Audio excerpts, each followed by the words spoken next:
I'm gonna be honest, plenty of RPG encounters are really fucking boring, especially in systems like D&D.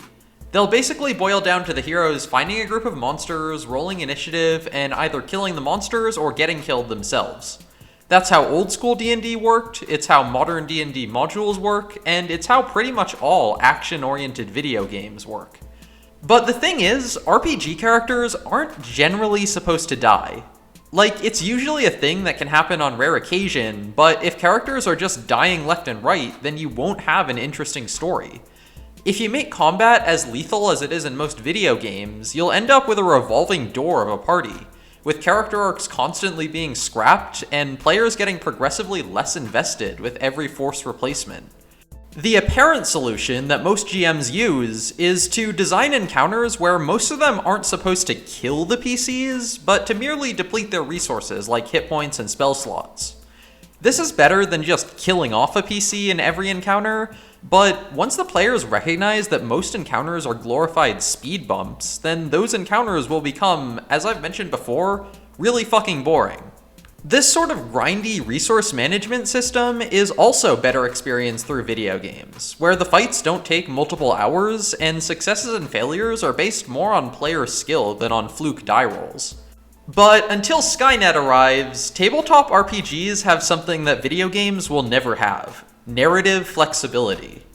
The real solution to this dilemma, and the key component of any great RPG encounter, is to design encounters that are as difficult as you want, but make sure to carefully and appropriately set the stakes while planning them. In other words, you need to ask yourself what will happen if the heroes win and what will happen if they lose, and make sure both of those events will positively impact the story. Here's a hint: even in a combat encounter, the stakes do not need to be the PC's lives. Before diving into the how of setting the stakes, I wanted to briefly touch on how non-combat encounters can suffer from similar problems. Namely, they often have no stakes, fake stakes, or bad stakes. Making it so that the only possible fail state is a character dying is an example of bad stakes for most encounters. If one of the PCs just burns to cinders after failing an acrobatics check to cross a river of lava, then that'll be incredibly anticlimactic, not to mention irritating to the player, especially since that die roll was completely outside the player's control. In most games, if the player does fail that roll, the GM will allow the other players to attempt additional rolls to rescue them until someone eventually succeeds. While this can create an exciting moment if you can make it seem believable, the stakes here are completely fake. You aren't actually allowing the players to fail because the story wouldn't support it. That's not a very sustainable strategy for keeping your players invested, and eventually it will put a strain on their suspension of disbelief. Finally, plenty of non-combat encounters suffer from having no stakes at all. The characters fail to pick open the locked door, so now they'll just try something else? If there are no consequences for failure, then what's the point of presenting the challenge at all? My answer is that you don't need to ask these questions if you set meaningful stakes. If you ask me, the stakes are the most important feature that separates an encounter from the rest of the game.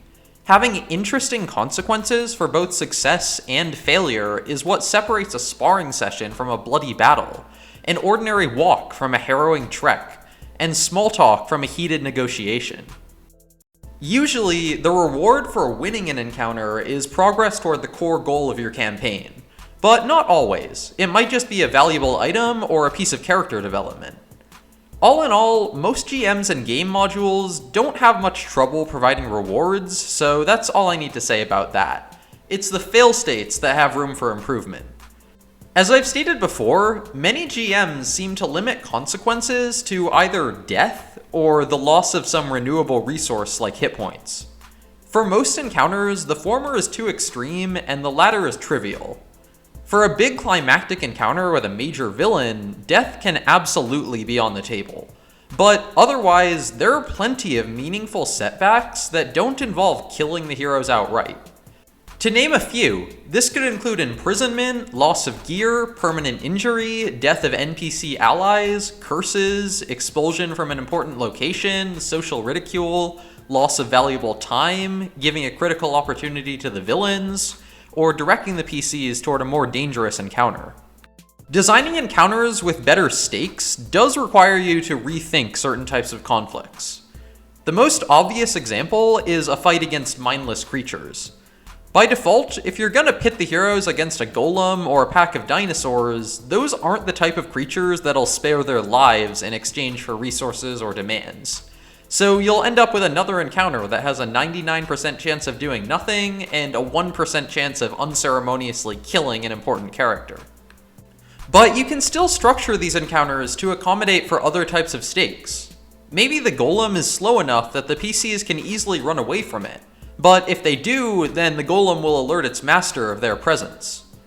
Or maybe the dinosaurs attack the PCs while they're traveling with vulnerable NPCs, of which the dinosaurs might try to gobble up a few and then retreat back into the jungle.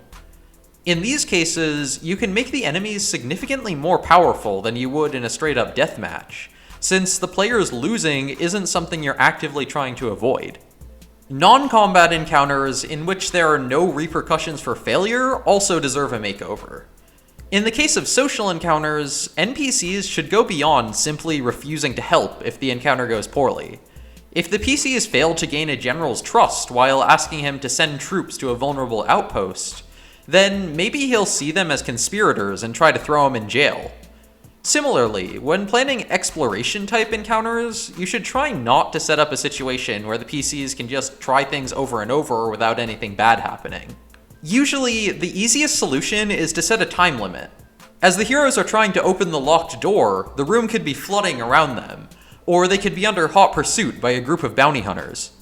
It's also possible to simply set immediate consequences for certain types of actions. If the heroes fail to pick open the lock, they could simply smash the door open using brute force, but this would make a lot of noise and it might destroy a valuable item behind the door. That way, you can move the story forward no matter what happens, but you still have that sense of unpredictability based on whether or not the PCs will cause any additional trouble. By now, I've given several examples, and I hope I've painted a decent picture of what setting the stakes should look like. If you've done that, if you've defined the consequences of both success and failure such that either will serve the story, you have, at its core, a good encounter. You might still have some fleshing out to do, and plenty of that depends on the system. For D&D, you'll want to find a monster or group of monsters with an appropriate challenge rating, although you should keep in mind that you can skew toward higher challenge ratings if most of your encounters are non-lethal. For masks, you'll want to write up a villain with a drive, conditions, and moves. Besides that, you'll probably want to determine some less concrete details of the encounter, like the terrain, location, NPC personalities, and options for player actions. If you haven't organically established those as part of setting the stakes, then there are plenty of other great resources for coming up with those details. This video is intended purely to hammer in the importance of setting the stakes, because I've heard very few GMs and game manuals talk about it.